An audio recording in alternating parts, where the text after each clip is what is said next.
divided by 206 million people, you should be getting about $2,000, and that is the GDP per capita for each person.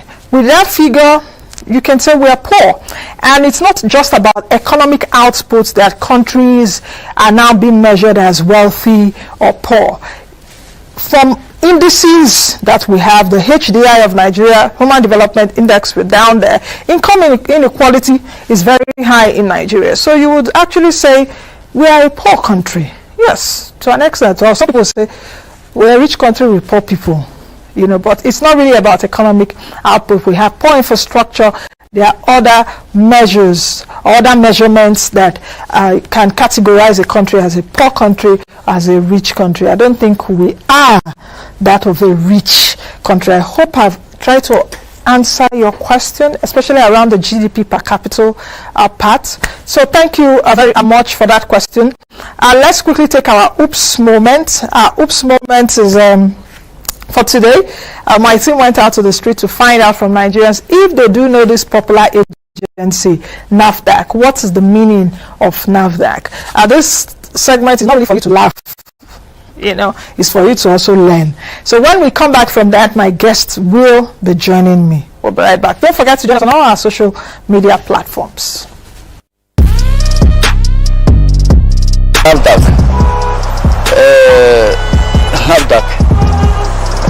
Nigerian law, NAFDAC, Nigerian Law Enforcement Agency. NAFDAC is National Agency for Food, Drug and Administration Control. That's right. NAFDAC. Yes, that is National Drug Law. NAFDAC, that is National Administration for Food Development Control. I can't just remember, I forgot it. National Agency for Food and Drug, National Agency for Food and Drugs, something. Have that one, I don't know. The full meaning of that NAFDAC. No. Is a nightmare.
Oluwole Adelokun, Associate Director, Strategy and Economic at KPMG Advisory Services, is joining me right now. Hello, Oluwole. Welcome to the show. Thank you. Happy to be here. Now, let's get started. And I think I should start really by the question of the day that we got. I think Tamuna Celebi did send a question and say Nigeria has a GDP of $432 billion, which is a macroeconomic indicator. And can you say we are a poor country? And I tried to answer. I don't know if you listen to my answer. People are telling me to be a professor on this show. Okay.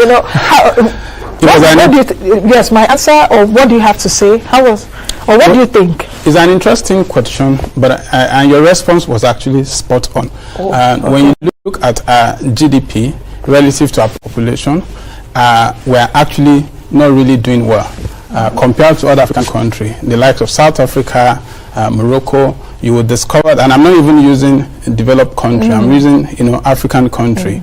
In terms of GDP per capita, they are far ahead of us. One thing that is extremely important to note is that until we're able to double our population growth rate in terms of our GDP growth rate, we can begin to see. Is it double population or double GDP growth rate? Double the GDP growth rate. Yes. We can't see the impact that we'll expect.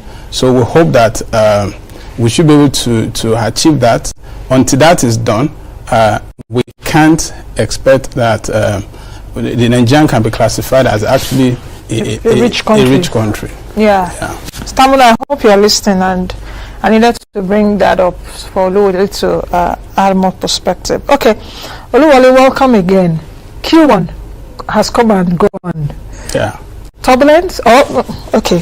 For me, okay, let me say my word for it was turbulent. Or whether that was too extreme.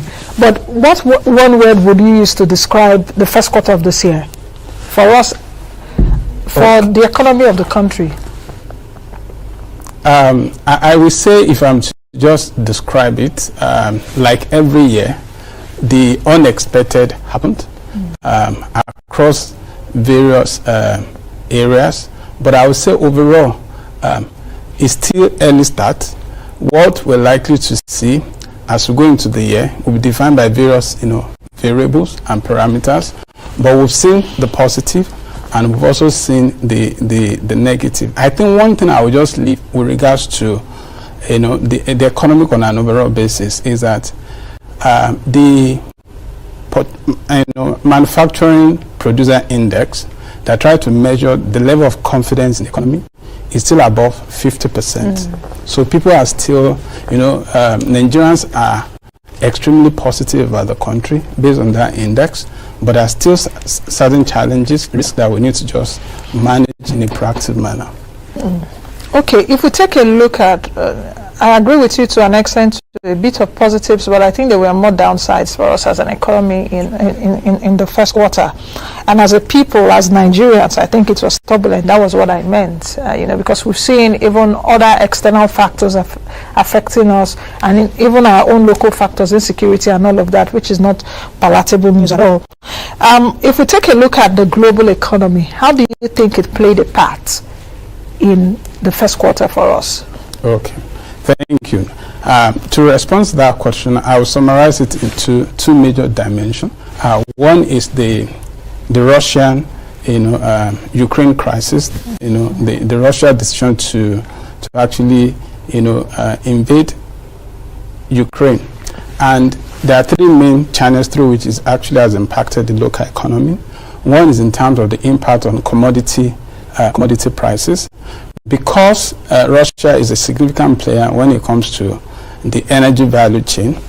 The crisis metamorphosed into an increase in crude oil prices, which actually increased by about 40%, close to about $110 per barrel, and currently is around $100 per barrel. Now, for us, that doesn't translate to higher revenue, because of the subsidy issue that we have in the country.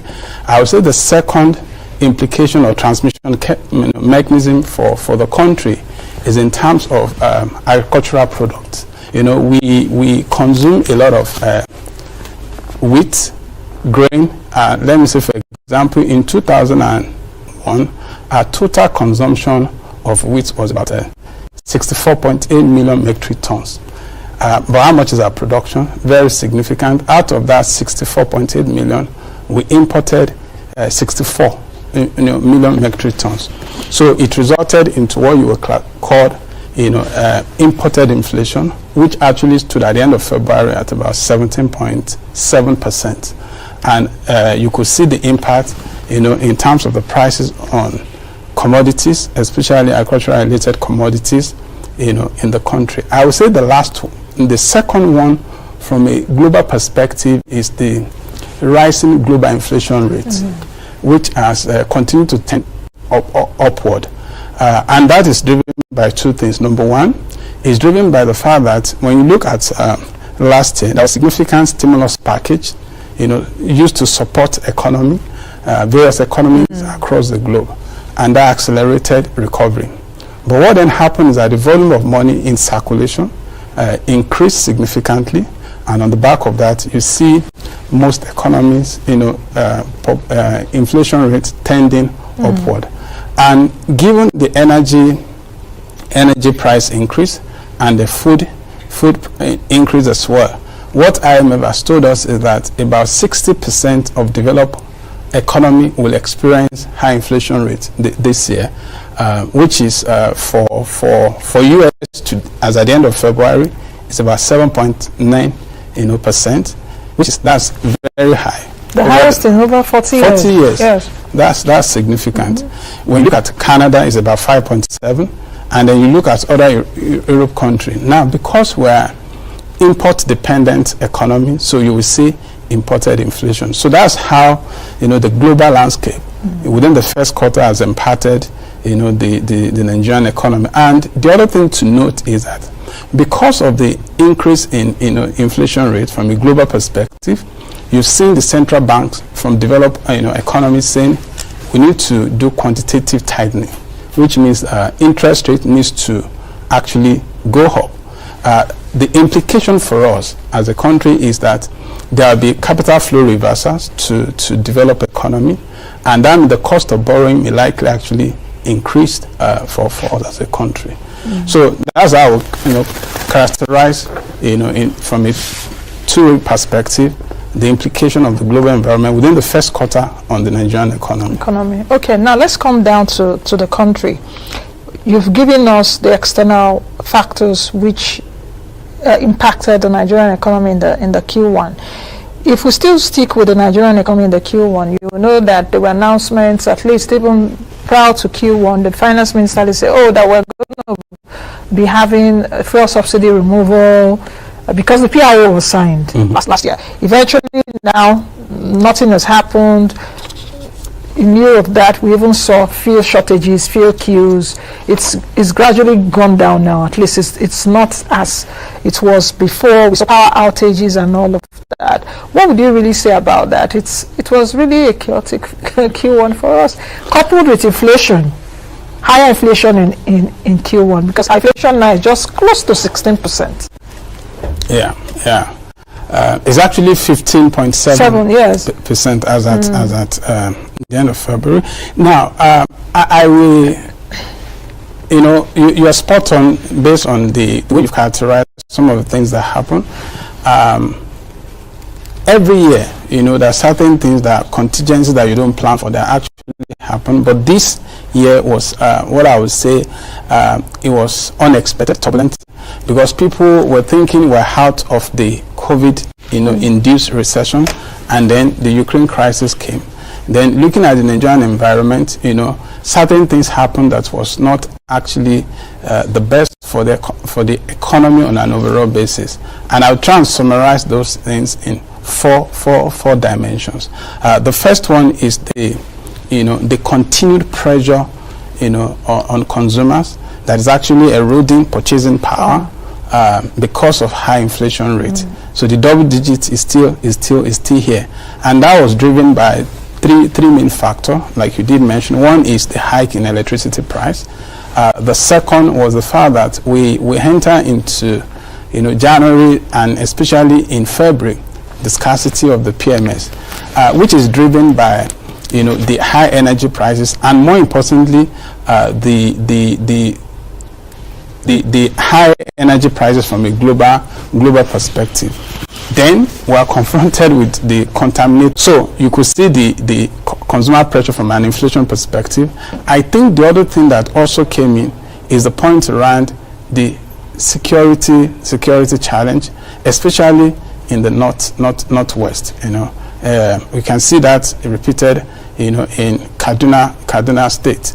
Yes, government is doing a lot to actually manage that, but the indices that we're seeing and statistics suggest that food production in that region, especially from the northwest, is being impacted. The other thing I would say that also was a bit of a shock is the conversation around the electricity that actually impacted businesses. Now, but all is not negative. We had some positive that I would say is interesting. One is around the PI, which we've mentioned. Now, there have been conversation everywhere around, it has been suspended. No. From the insight we have, the implementation is being accelerated. Yes, there is a conversation around the subsidy that is being suspended. And I think given where we have from an inflation perspective and the potential implication of an increase in PMA prices if is removed, which we saw in subsidy, I think it will be significant. The labor and the trade union will not really be in support. So maybe for now it's a smart decision to actually manage that. So the point I'm making is that the implementation of the PIA would help to stimulate some investment in that sector, given what we are seeing. The second thing I would say is a positive is intervention by CBN. They've done extremely well in supporting SMEs. An example is the point around about I think close to 30 billion was actually released to support SMEs. The real sector fund also is improving. More interesting is an indicator of the food inflation, which is still relatively high, but because the CBN has taken a decision to restructure the Nigerian Commodity Exchange, to offtake produce from farmers that are being funded, is actually moderating food inflation prices. So I would say we've seen those positive. That is also helping us to have hope, on an overall basis for the country. Is it really costing us? Is it really making us to have hope, or it has made us not to fall so flat?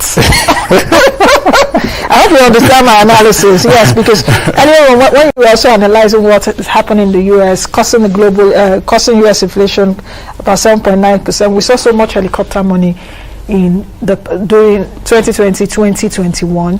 Like you said, so much hot money right now in the system. Our own too, we saw a lot of helicopter money, especially from the monetary side, the CBN pumping billions and billions of naira into different sectors. If we take a look at our own Nigerian inflation, would you really say that we are suffering more of imported inflation, or our inflation is as a result of the structural and logistical factors that support goods and services moving, producers or production lines and all of that is shaky? Okay, thank you for that question. Yes, you're right. When you talk about inflation, is basically when you have a continuous increase in prices of commodities and goods, and it could be driven by two main factors. One is could be demand driven. And when it's demand driven, it's coming from maybe earning capacity has increased and people are now consuming more. But I would say looking at the Nigerian environment, it's more of a supply structure. From a logistic perspective, we have some structural issues that needs to be fixed, and that includes things around our infrastructure, things around power.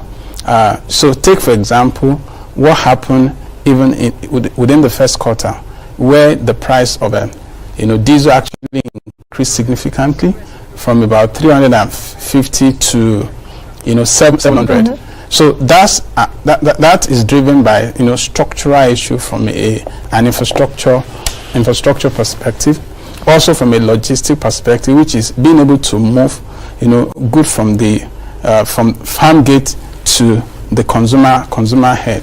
And we can say the step being taken, like I said earlier, by CBN to try and restructure the Nigerian Commodity Exchange to facilitate that movement of take and then to the consumer end is a step in the right direction. I think the ability to resolve those structural issues, will help us to actually slow down the inflation. Okay, let's go to another matter. We've talked about inflation. We've talked about the global perspective to it. GDP, you alluded to it earlier. We need to grow and even grow at double digits for Nigerians to really feel the impact. Let's take a look at Q2, the second quarter. What's the outlook? Because some of these things or some of these conditions that we were affected with in Q1 are still there. They've not gone away. Insecurity is still there. Inflation is still high. Cost of living crisis. Many Nigerians are suffering right now. Our debt profile is very high, about 39 trillion naira. The political angle, which I would also want you to take a look at, the economic side of the politics. Yeah. So all of this is still, facing us right now in Q2. What's your assessment? Where do we go from here?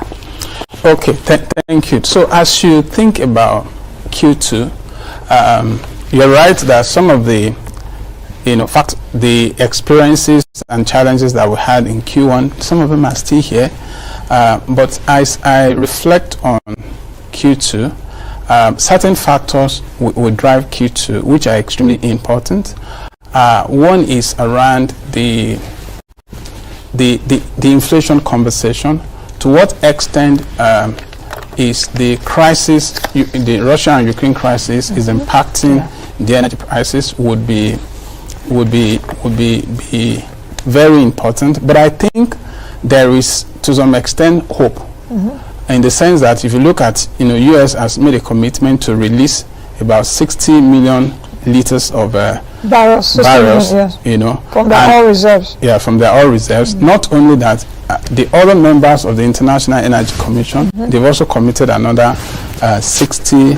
I think 120 million. Yeah, so yes, IEA. Yeah, yes, altogether. So that will moderate, the impact, which for us doesn't necessarily actually translate to more revenue, but at least maybe to some extent it will reduce the cost of subsidy, which today the president has actually, like you reported earlier, sent a bill to the National Assembly to actually increase the size from what was in the budget was about 440 something billion to fund the subsidy from January to June, but now that has increased significantly to about 3.6 trillion.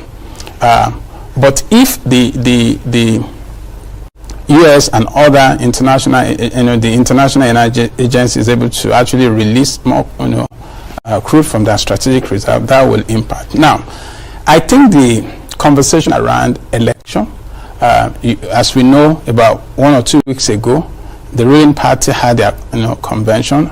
The opposition party, which is PDP, is planning to have theirs in May, I think. Now, you will see a bit of spending. Some sector of the economy will actually benefit, whether it's you're looking at hotels, you're looking at restaurants, you're looking at transport. So it will more or less stimulate some activities, and then that will impact output. Though it could also have inflationary impact. I think the other thing that we impact Q2 and beyond is a conversation around our forex management. Because the increase in oil price is not translating, in crude oil price is not translating to more revenue in terms of what we can accrue to our external reserves.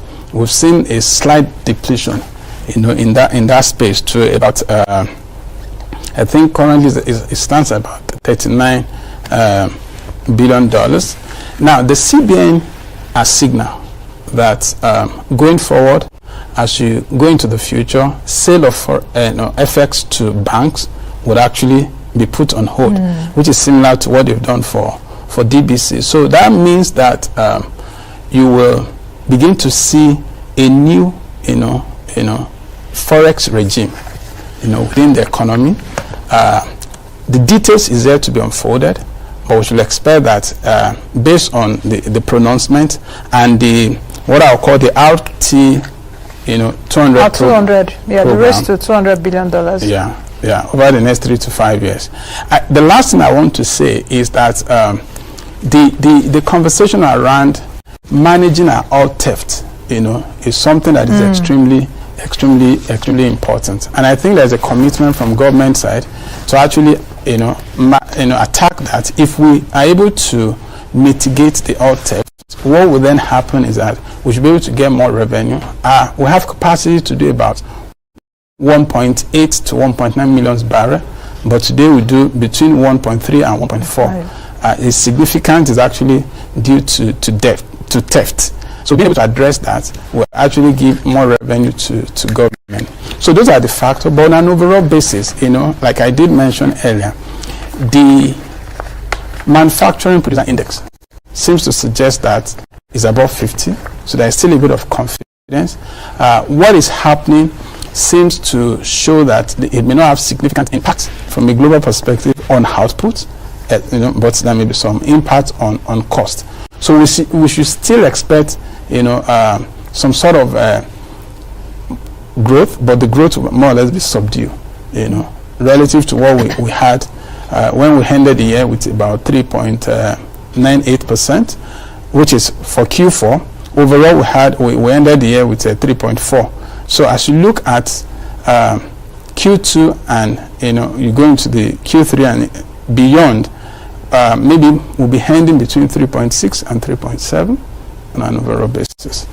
Which is not fantastic, especially for a country of 206 million people. We need to generate more growth than that. Now you said quite a lot, and thank you for even saying that, because I penciled some things down when you were talking around oil production, around oil theft. I like the aspect of the IEA which you brought in, but it may not necessarily affect us that much, because so much money is going into subsidy, and some of our crude is being stolen. I spoke to the executive secretary of NATI yesterday on the show, and from their report, it's there that about $2 billion worth of crude was stolen in 2020. That's so much. And even from the news this morning that I read, the GMD of NNPC is also speaking on that economic sabotage. If we take a look at all of this, what the federal government is doing, I'm also aware that the military has launched, and I can't remember what they call it now. It's an Hausa word, I guess. Something about Barawo to fight crude, the 9 trillion naira. We're still borrowing. In fact, the finance minister at the time said that we're going to use Euro bonds to pay subsidy, which I didn't understand. That's address revenue challenges. That's 3. Is the spending challenges or the spending concerns we have. Some people are of the view that we have a spending problem and not a revenue problem. So I want you to address that. Okay, thank you. So let me take them one after the other. The point around what do we expect to see in Q2, given some of the action that is being taken around, responding to the challenge around oil theft. I think we should be able to see a better Q2, and my thinking and logic and assumption behind this is as follows. Number one, I think the crisis with regards to the scarcity will be managed. I'm sure that government is sensitive to that, given that we're close to when in a period where you're thinking about winning or the election. So there'll be some proactive response to manage that. The second thing I would say is that there is also a commitment from the Monetary Authority to actually ensure that businesses are supported. The other thing also that would also help is the conversation around ease of doing business. We've made some progress in that space, and the current PEBEC secretariat, they've done a lot in that space. Yeah, there's still more to be done, but as we ease the ease of doing business, I think that would also have positive impact. Being able to address the oil theft will also have some sort of significant impact because of the revenue that will accrue. Now, as you then speak to the revenue challenge, you're spot on. Even when you look at our revenue performance within the first three quarters of last year, we just did about 3.41 trillion, if I get the figure right.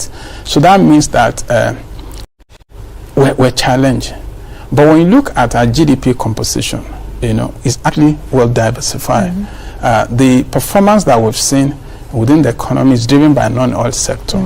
So ability to actually, design a framework that will enable us to actually get more revenue and broaden the base will be extremely important. And that will be anchored by, one, the point around ease of doing business. Number two, being able to leverage digital platform to get more revenue in terms of collection. We also lessen the illegal deduction that we've seen.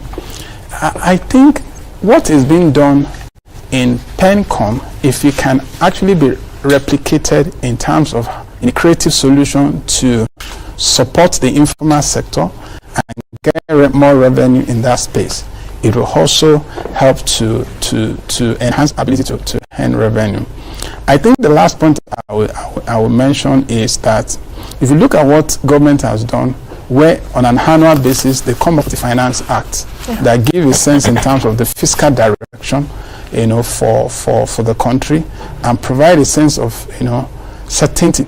I think we need to move in that direction when it comes to investment as well.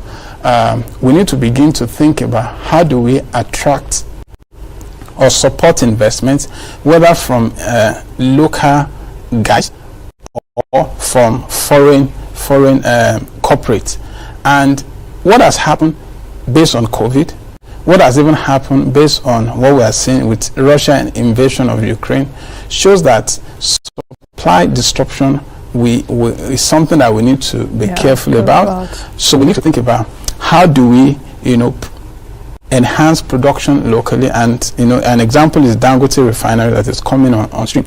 So the point I'm making is we must be able to design investment policy. Maybe if it is not annual, like the Finance Act, we can think about maybe every 2 years, where you review the legislation, you review current regulations and identify the roadblocks to investment, and then find a way to actually get those roadblocks out and provide confidence to attract investors that can bring in the capital and generate employment. If we do that in the long run, we should be able to address the revenue challenge. So I don't know whether I've actually touched on all the questions. Yes, to an extent, yes, you have. The issue of debt, so to speak, do you see it climbing more than it is now? Okay. As I reflect on the landscape, in the short term, we may see and you alluded to it, the points around what the Honorable Minister of Finance said, and the fact that our subsidy now has actually, increased about 4 trillion. So in the short term, maybe we would see an increase, definitely, but we still have to find our way out of the crisis. But as we go into the future and we're able to come up with creative solutions, and those solutions will evolve around, providing an enabling environment to attract capital will be very important. Generating significant investment will be very important. Maybe the other thing that can be considered is, government holdings in some strategic assets, similar to the LNG model. The dividend that is being paid by an LLNG and even the contribution to the economy. So LLNG recently made a commitment to support the gas sector, yes. And enable the conversion around LPG, CNG. That could is possible because it's being run professionally. So I think if we can replicate similar models, along other national assets. Exactly. That would also enable us to actually generate more value, and that value can translate to more taxes, more revenue, which eventually would then reduce our propensity to actually borrow more to fund infrastructure. Okay. I'll come back to that in a bit. What other solutions? Because even while you were speaking, you've alluded to a lot of solutions. But I really want to know specifically, what are the kind of conversations that you and your colleagues have, with, I don't want to say customers or clients or Nigerians, because at least you work for a global firm. What are the kind of conversations that are being, within your rooms, the boardrooms and all of that, being said about Nigeria, about investment climate, about the economy? Do people still have confidence in the administration running the economy? Do people still have confidence that we may get out of the quagmire that we have right now? Do people still have confidence that Nigeria is Nigeria is a good place for business? What are the kind of conversations that you're having? What are the kind of things you tell people that ask questions? Thank you for that question. So as we have conversation with clients, with some of our clients, I would say that the feedback we're getting, to be candid, is that there's confidence in the economy, and I would say it I'll summarize it this way.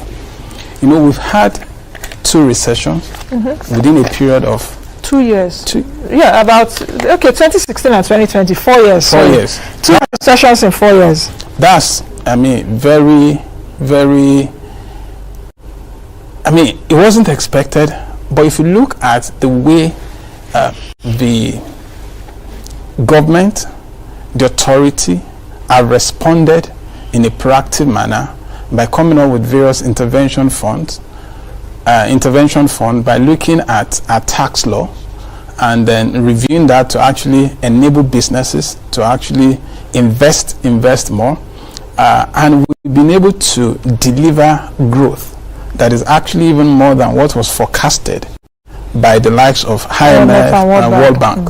So the feedback we're getting is that there is a confidence in this economy, and like I said, the data actually speaks to that. The PMI index, which shows that it's above 50, it demonstrates confidence. It demonstrates hope in the economy. Now, being able to fix some of our structural issues will catalyze and accelerate that growth. So that's the feedback. But as we also advise our clients, one of the things we did also we emphasized to them is that you have to do a scenario-based planning. Gone are the eras where you are saying, I have a strategy or an investment plan for the next 4-5 years. No. It can scatter. It can scatter. So you must be proactive.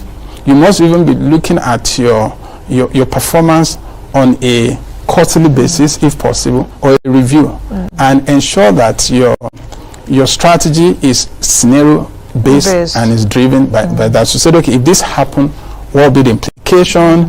What should be my strategic response? What will I do differently to actually navigate the environment? So that's another conversation we have. The other thing we've also said to a client is the point around, you have to be cost efficient.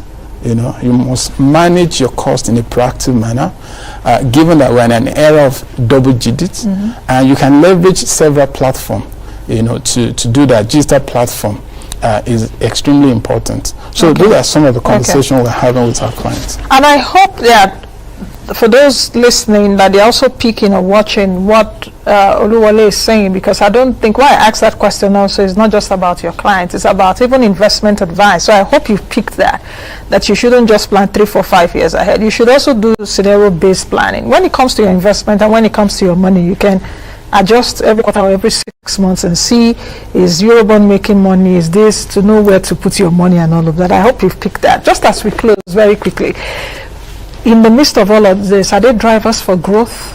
What drivers are going to take us there if we're anticipating growth this quarter or for the rest of the year? Very quickly. Okay, thank you. As I round up, so when you look at what drives growth, it can be classified into two main drivers.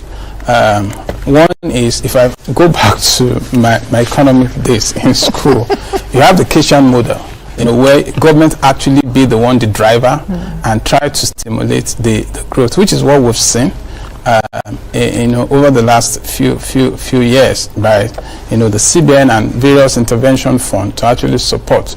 But more importantly, what actually drive growth is private sector investment. Okay. In summary, private sector investment and providing that, predictability, providing that certainty, providing that enabling business environment will be extremely important to actually stimulate the kind of growth that we expect. Okay, I think we'll leave it at that. Thank you very much, Oluwole, for your analysis and for your insights today. I hope to talk to you soon. Thank you so much. Thank you. All right, I've been speaking to Oluwole Adelokun, who is the Associate Director, Strategy and Economic, KPMG Advisory Services. We've been looking at the Q1, that's first quarter review, and the second quarter outlook for Nigeria's economy. I hope that you've taken some nuggets and some bullet points away. That's the much we can take on today's edition of the program. I am Nancy Naji. Be the best you can be that change that you want to see. I'll see you all again next time.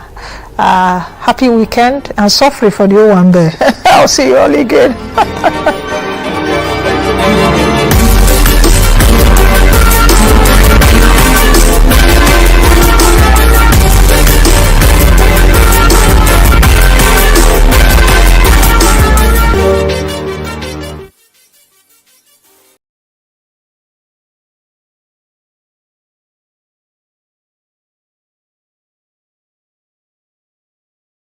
Pay with cash or card upon delivery at your doorstep. Terms and conditions apply. Jumia, your everyday delivered.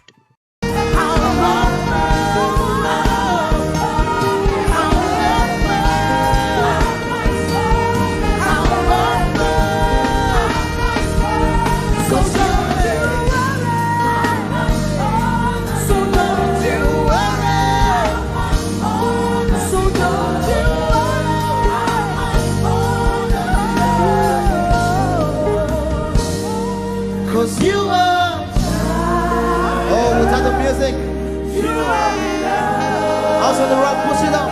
Say Jared, you are enough. And I would be content. I will be content. Oh, yeah. In every circumstance. Jared,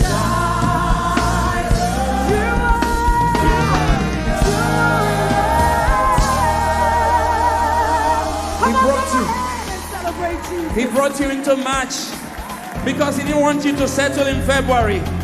If you believe there's no more limit for you in this month, give God your shout of praise. We love to sing his praise.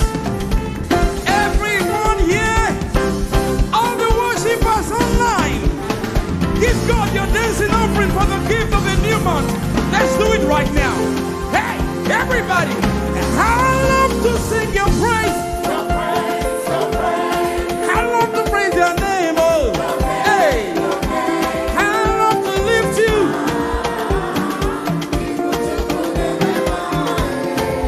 Everybody, I love to sing your praise. Give him a dancing offering. I